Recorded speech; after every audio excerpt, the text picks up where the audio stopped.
Halo Tribuners, salam jumpa di Tribun Ambon hari ini edisi 25 November 2022. Selama beberapa menit ke depan, kami akan menghadirkan sejumlah informasi terupdate dari kota Ambon dan sekitarnya. Bersama saya Tanita Patiasina, kita mulai dengan berita pertama.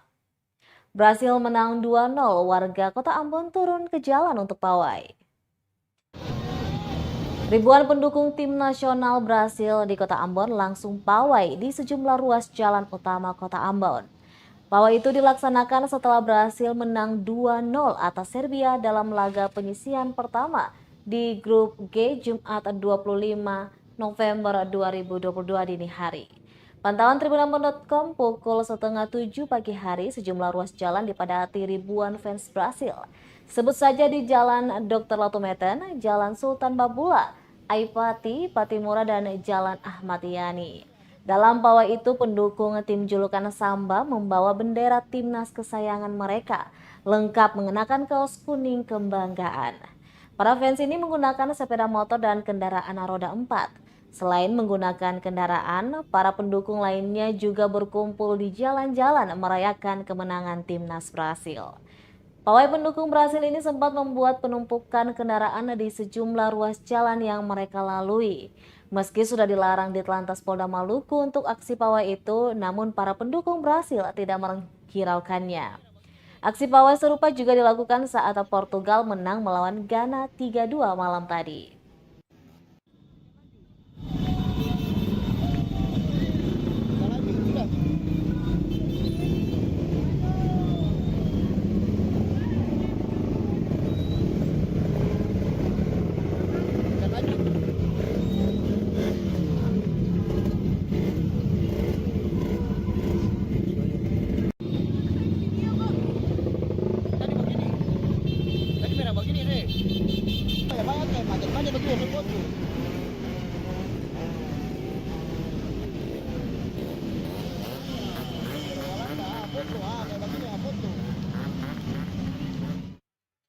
Masih seputar Piala Dunia, Tribuners, bendera Brasil dikibarkan di Soho Bali, Kota Ambon sambut gol Richarlison. Tim nasional Brasil berhasil memboboli gawang Serbia pada pertandingan Piala Dunia 2022 Jumat 25 November 2022 dini hari. Sontak gol pertama oleh Richarlison di menit ke-62 itu membuat para pendukung Brasil di Soho Bali bersuka. Tampak puluhan bendera Brasil langsung dikibarkan serentak. Diikuti sorakan para pendukung Brasil yang bergembira menyambut gol pertama itu. Tak hanya itu, gol kedua kembali diciptakan tim Brasil melalui Richarlison. Hanya berselang 11 menit, Richarlison kembali membobol gawang Serbia di menit 73. Alhasil, Serbia tumbang dengan skor 2-0, dibekukan Brasil pada pertandingan pembuka di Piala Dunia 2022 itu. Diketahui pertandingan Brasil melawan Serbia merupakan pertandingan di grup G. Sebelumnya, Swiss melawan Kamerun di hari Kamis 24 November 2022. Swiss berhasil mengalahkan Kamerun dengan skor 1-0.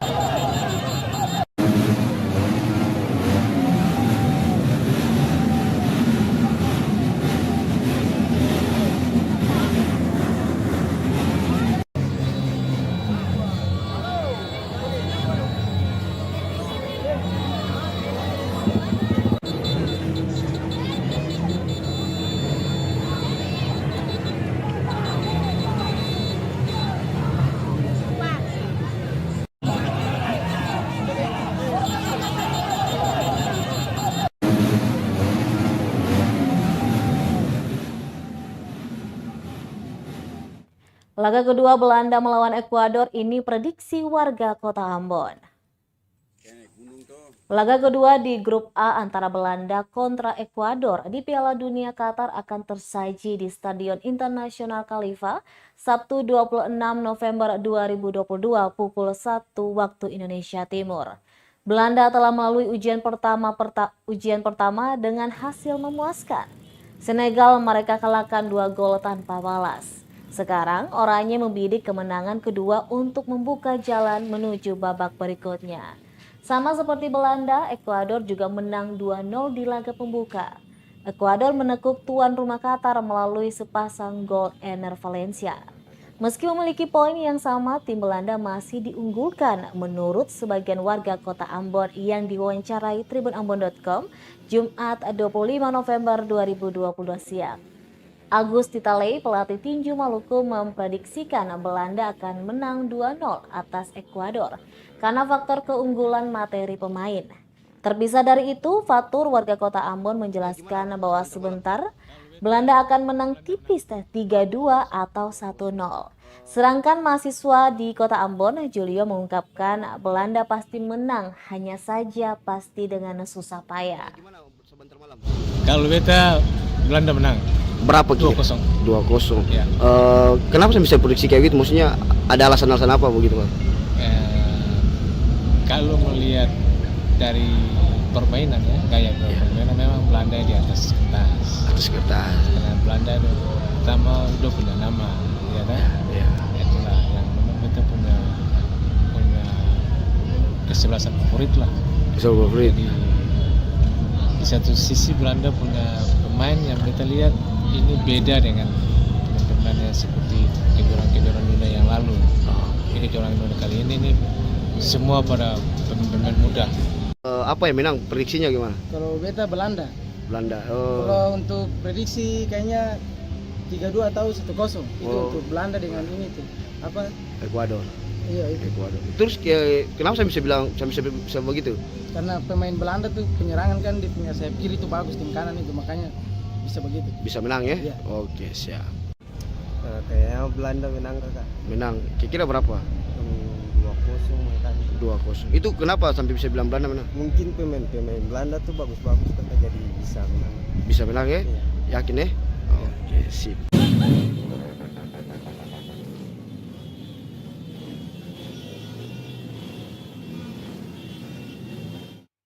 Erwin Maitimu, pecinta timnas Jerman ini, punya ratusan koleksi sepak bola di dinding hingga lemari. Erwin Maitimu adalah orang yang mendedikasikan penuh rasa cintanya kepada tim nasional Jerman. Bahkan nama yang diberikan sang ayah terinspirasi dari Erwin Rommel. Erwin Rommel adalah pemimpin divisi Panzer ke-7 saat invasi Jerman ke Prancis dengan banyak tanda jasa.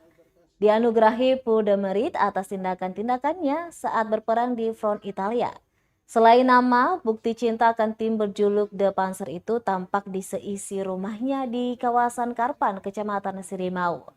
Kurang lebih 540 koleksi tentang timnas Jerman ada di dinding hingga isi lemari pria kelahiran 1973 itu.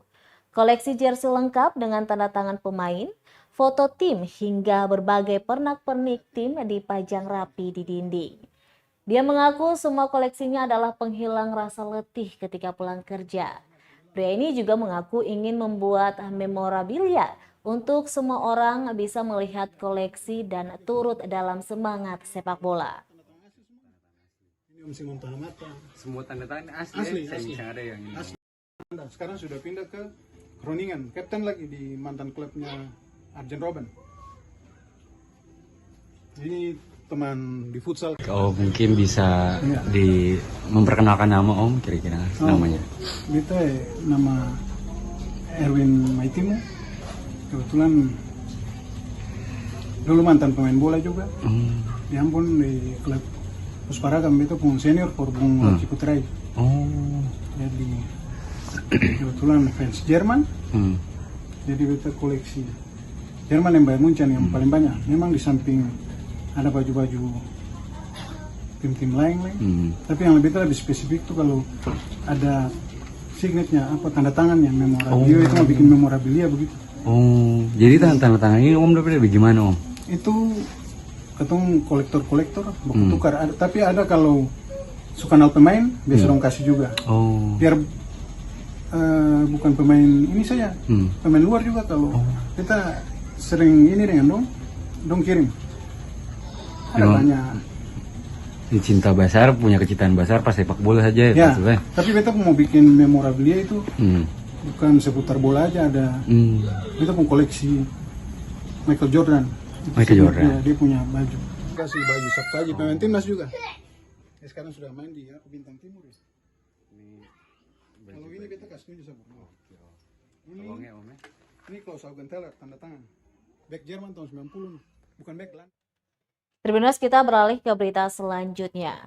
Komisi Pemilihan Umum menggelar sistem manajemen keamanan informasi dan pemetaan data TPS lokasi khusus. Komisi Pemilihan Umum KPU menggelar rapat koordinasi sistem manajemen keamanan informasi dan pemetaan data tempat pemungutan suara TPS lokasi khusus. Acara ini diselenggarakan di Ballroom The Natsepa Hotel and Resort, Jalan Natsepa Suli, Kabupaten Maluku Tengah, Kamis 24 November 2022. Tarian Tifa oleh para penari dari Sanggar Boyratan membuka kegiatan yang digelar selama 2 hari, terhitung hari Kamis hingga Jumat 25 November 2022. Ketua KPU Provinsi Maluku Samsul Rifan Kubangun mengawali sambutan dengan mengenalkan tarian Tifa sebagai satu dari sekian kasana budaya provinsi berjuluk Raja-Raja ini. Menyentil gugusan pulau di provinsi ini, pria yang akrab disapa Rifan itu berharap rapat koordinasi tersebut dapat memecahkan masalah dalam pemetaan data untuk TPS khusus nanti. Terlebih Maluku didominasi laut yang mencapai 92,4%. Kepala Divisi Data dan Informasi KPU RI Betty Epsilon Idros juga menegaskan pentingnya agenda rakor tersebut. Beliau juga mengingatkan penggunaan sistem data pemilihan atau SIDALI untuk efektivitas sehingga masukan data harus valid. Anggota Divisi Perencanaan Data dan Informasi KPU Provinsi KIP Aceh se-Indonesia, yang hadir juga Bapak Kepala Pusat Data dan Teknologi Informasi Sekretaris Jenderal KPU RI Bapak Nur Wahid, yang terhormat Bapak Ibu anggota Divisi Perencanaan Data dan Informasi terpilih dari KPU Kabupaten Kota, 1 Kabupaten Kota per provinsi. Dampak positif Kodim 1513 Seram bagian Barat, sejumlah koramil bakal dikembangkan. Komandan Komando Resor Militer dan Rem 151 Binaya, Brigjen TNI Maulana Ridwan mengungkapkan dampak positif kehadiran Komando Distrik Militer Kodim 1513 Seram bagian Barat. Salah satunya akan dibentuk koramil di kecamatan lain di SBB, sehingga anak daerah yang hendak ikut tes TNI bisa langsung berkonsultasi mengenai persyaratan. Terangnya rentang kendali yang jauh mendorong Kodim dibangun di SBB, pasalnya di Pulau Seram yang dihuni SBB, SBT, dan Maluku Tengah hanya 1 Kodim. Selain itu, Kodim 1513 tergolong beri kemudahan dari sisi menegakkan kedaulatan, menjaga keutuhan, serta membangun hidup berdemokrasi. Diketahui terdapat 3 koramil di Seram bagian Barat, Koramil Piru, Koramil Taniwel, dan Koramil Keratu. Kedepannya koramil lainnya bakal dikembangkan. Pantauan Tribunambon.com, ratusan prajurit TNI menyambut kedatangan PJ Bupati Seram bagian Barat Andi Chandra Asaduddin dan Danrem 151 Binaya.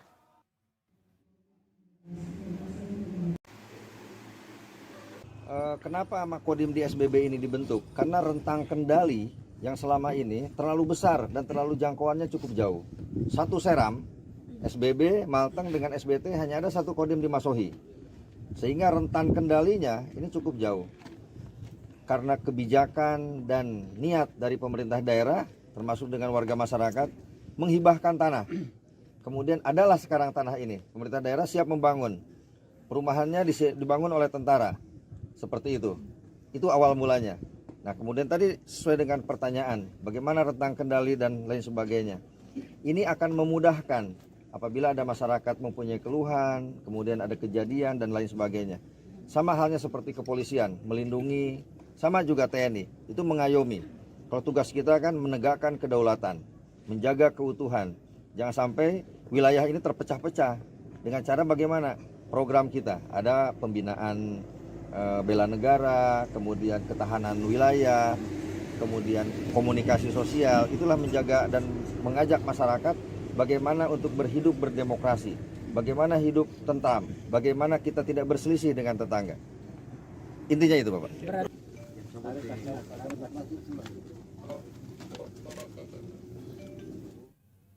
Sambut hari ulang tahun ke-33 PT Askrida bagi bantuan sosial ke panti asuhan di Kota Ambon.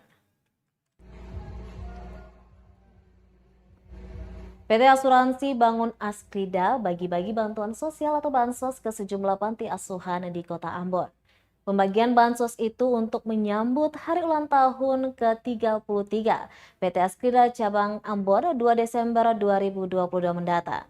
Demikian disampaikan pemimpin PT Asuransi Bangun Askrida Cabang Ambon, Suyanto, kepada tribunambon.com di ruang kerjanya Jumat 25 November 2022. Adapun penerima bantuan yakni Panti Asuhan Melati Al-Khairu di Galunggung, Atakula di Kebun Cengke, Santa Maria di Ahuru, dan Panti Asuhan Caleb House di Jalan Natabeaju.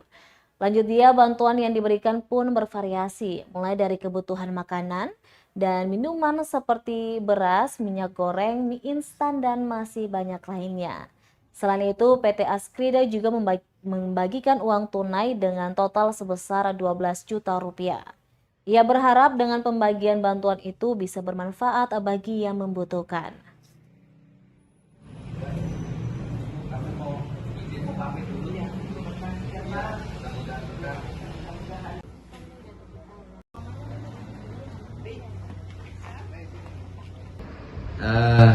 Hari ini kami membagikan bantuan sosial kepada beberapa panti asuhan, yaitu pertama Panti Asuhan Melati Al-Khairu di Jalan Batu Merah, kemudian Panti Asuhan Attaquullah di Kebun Kacang, kemudian Panti Asuhan Santa Maria di Ahuru, kemudian Panti Asuhan Caleb House di Tabea. Harapan kami, saya selaku Kepala Cabang Askrida Cabang Ambon, dalam rangka menyambut hari ulang tahun Askrida yang ke-33 tahun ini, Askrida Ambon melakukan kegiatan berbagi ke panti asuhan. Semoga Askrida semakin sukses, jaya, dan terus melaju terbang.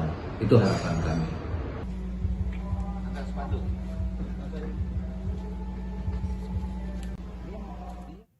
Baik Tribuners, demikianlah Tribun Ambon hari ini edisi 25 November 2022.